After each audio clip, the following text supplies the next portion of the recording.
एक अभिनव पहल जो बाल विवाह के खात्मे में जमीनी असर पर अहम भूमिका निभा सकती है के तहत बिहार के पटना में ग्राम पंचायतों ने अपनी पंचायत और पूरे जिले को बाल विवाह से मुक्त बनाने के लिए बाल विवाह के खिलाफ शपथ ली है। जिले में तमाम ग्राम पंचायतों ने बाल विवाह के खिलाफ जागरूकता अभियान चलाया और इस दौरान सभी उम्र, जाति, बिरादरी और धर्मों के स्त्री पुरुषों को शपथ दिलाई कि वे अपने गांव में बाल विवाह जैसे कृत्य में किसी भी तरह से सहभागी नहीं बनेंगे और उनका लक्ष्य अंततः पूरे प्रदेश को बाल विवाह मुक्त बनाना है। बाल विवाह की कड़वी सच्चाई अभी भी हमें मुंह चिढ़ा रही है। छोटी उम्र में बच्चों के ब्याह की घटनाएं अभी भी आम हैं। ऐसे में इस अपराध के खिलाफ जागरूकता के प्रसार और लोगों को बाल विवाह के सामाजिक और कानूनी दुष्परिणामों से अवगत कराने की दिशा में ये जमीनी अभियान और शपथ दिलाने जैसे कदम बेहद अहम है। बिहार में बाल विवाह के मामले शून्य पर लाने के सपने को पूरा करने के लिए पंचायत और ग्रामीण विकास विभाग ने प्रदेश की सभी पंचायतों को बाल विवाह मुक्त के लिए कार्यक्रमों में के आयोजन ने निर्देश देने के अलावा ये भी सुनिश्चित करने को कहा है कि सभी गांव में लोगों को ये शपथ दिलाई जाए कि वे अपने गांव में कानूनी उम्र पूरी होने से पूर्व किसी बच्चे का विवाह नहीं होने देंगे।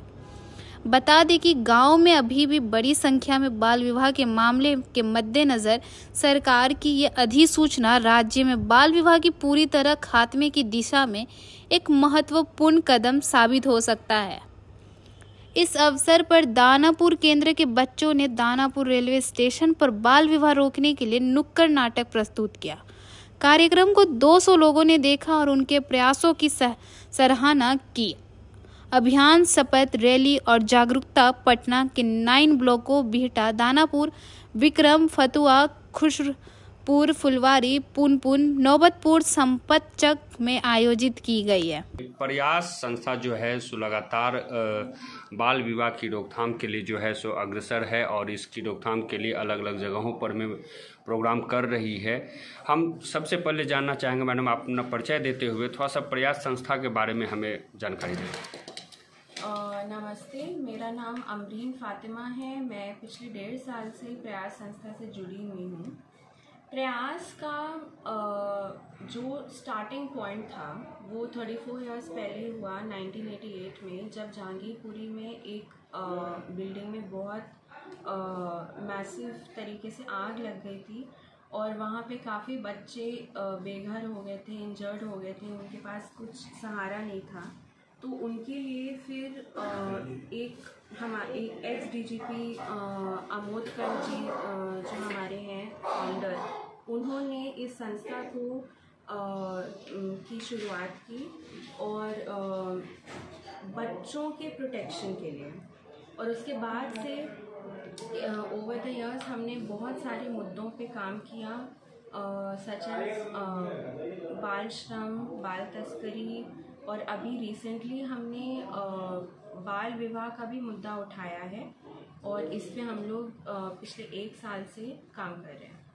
मैडम, बाल विवाह जो मुद्दा आपका है जिसको लेकर के आप आगे आ रही हैं और काम भी कर रही हैं, ये अधिकतर मैडम ग्रामीण क्षेत्रों में देखा जाता है कि माता पिताओं का ये सोच ही होता है कि जो अगर बेटी हो गई, थोड़ी सी बड़ी हो गई तो उसका शादी कर देना चाहिए। क्या कुछ कहना चाहिएगा वैसे गार्जियन और पेरेंट्स को हमारे माध्यम से? हम यही बोलना चाहेंगे कि बेटियों को पढ़ाइए, उनको एजुकेट करिए, क्योंकि एक जो ये सोच बनी हुई है हमारी बहुत ही ज़्यादा वर्षों से कि लड़कियों की जल्दी से शादी कर दो क्योंकि वो एक बोझ है या उनको अपने घर में जाना है क्योंकि ये उनका घर नहीं होता।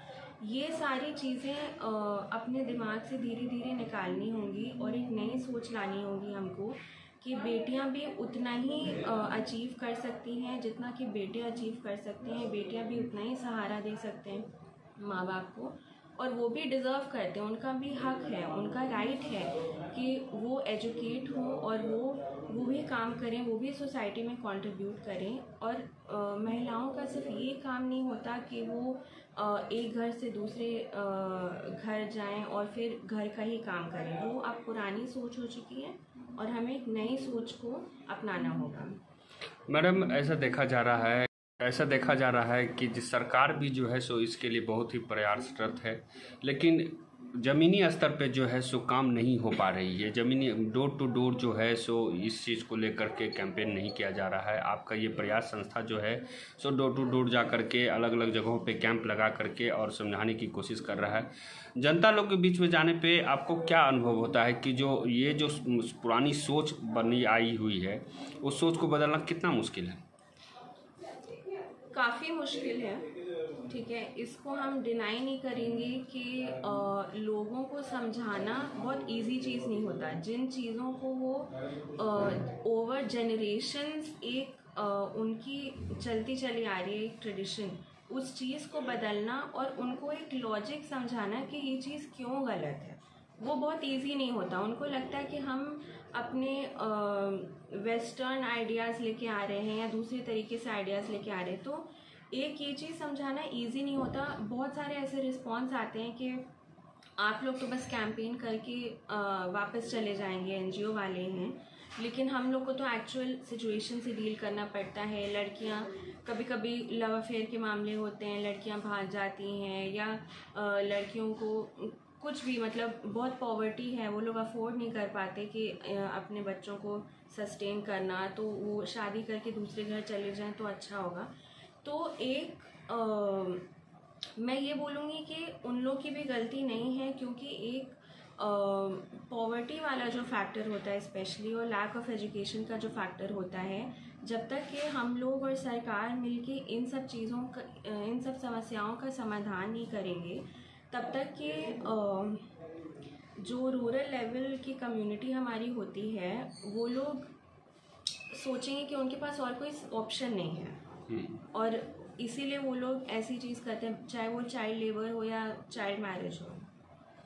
बहुत बहुत धन्यवाद मैडम। अब आपसे बात करेंगे मैडम, अपना परिचय देते हुए थोड़ा सा, जैसा मैडम ने बताया हमें अभी जानकारी दी कि जो रूरल एरिया से जो है सो सरकार और सभी लोगों को मिल करके इस चीज़ की जानकारी देनी चाहिए।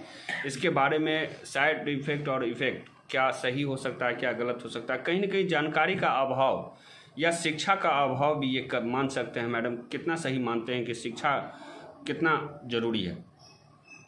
नमस्ते, मेरा नाम रूपा सिंह है और मैं लगभग 2 साल से यहाँ पे काम कर रही हूँ। और जो आपने सवाल किया कि शिक्षा का महत्व तो और जानकारी का अभाव, तो देखिए जानकारी का अभाव तो कुछ मामले में हम कह सकते हैं कि है। जैसे उनको जो सरकार, ये उनको नहीं पता हो पाता है, जो कि मुखिया लेवल से या वार्ड पार्षद लेवल से होना चाहिए। सही जानकारी उनको नहीं मिलती है। और जहाँ तक गरीबी और शिक्षा की बात है, तो सरकार तो अभी जैसे 14 साल तक मुफ्त शिक्षा का ही है, तो ऐसा नहीं कि उनको पढ़ाई में पैसा लग रहा है, लेकिन यही है कि बहुत सारी समस्या घर में है, खासकर लड़कियों के साथ। अब जैसे उसको खाना बनाना है तो स्कूल इसलिए छोड़ना पड़ता है, या फिर कोई दुकान जाते हैं, तो इस तरह की बहुत समस्या है जिससे खासकर लड़कियों की शिक्षा बहुत बाधित होती है, या अगर स्कूल आती भी है तो वो देर से आती हैं। तो ये सारी चैलेंजेज हैं। और मैडम, हम चाहेंगे कि जितने भी व्यूअर्स हमारे देख पा रहे हैं, सुन पा रहे हैं आपको, अगर मान लीजिए कहीं न कहीं बाल विवाह की समस्या आई हो या हो रही हो, और अगर वो इसको रोकना चाहें या आपसे कांटेक्ट करना चाहें, तो किस तरीके से आपकी मदद मिल सकती है उन्हें? हमारा एक हेल्पलाइन नंबर है, उस पर वो हम जब कम्युनिटी में जाते हैं तो उनको वो जानकारी देते हैं। स्कूल्स में हमारी टीम जा रही है, हम लोग ब्लॉक लेवल पे काम कर रहे हैं, यहाँ के 9 ब्लॉक में हम लोग काम कर रहे हैं। हमारे CSW हैं वहाँ पे, वो एक CSW के पास 15 गांव है, और वहाँ पे सारे स्कूल्स में, कम्युनिटी में तो जाके आंगनवाड़ी से मिलते हैं, जीविका दीदी लोग से मिलके, जो मतलब ग्रास रूट एकदम जो महिलाओं के बीच में कम्युनिटी वर्कर हैं, उनके साथ हमारा टाई अप है, और उनको हमने अपना नंबर दिया हुआ है, हेल्पलाइन नंबर। तो कहीं भी अगर शादी हो तो तो हम लोग बताते हैं कि आप लोग हमें इन्फॉर्म कीजिए, उस नंबर पे आप कॉल कीजिए और बाकी का काम हमारा है, क्योंकि हमारी टीम है और हम लोग गवर्नमेंट के साथ मिलके, एसडीओ बीडीओ के साथ मिलके ही इसको कर रहे हैं।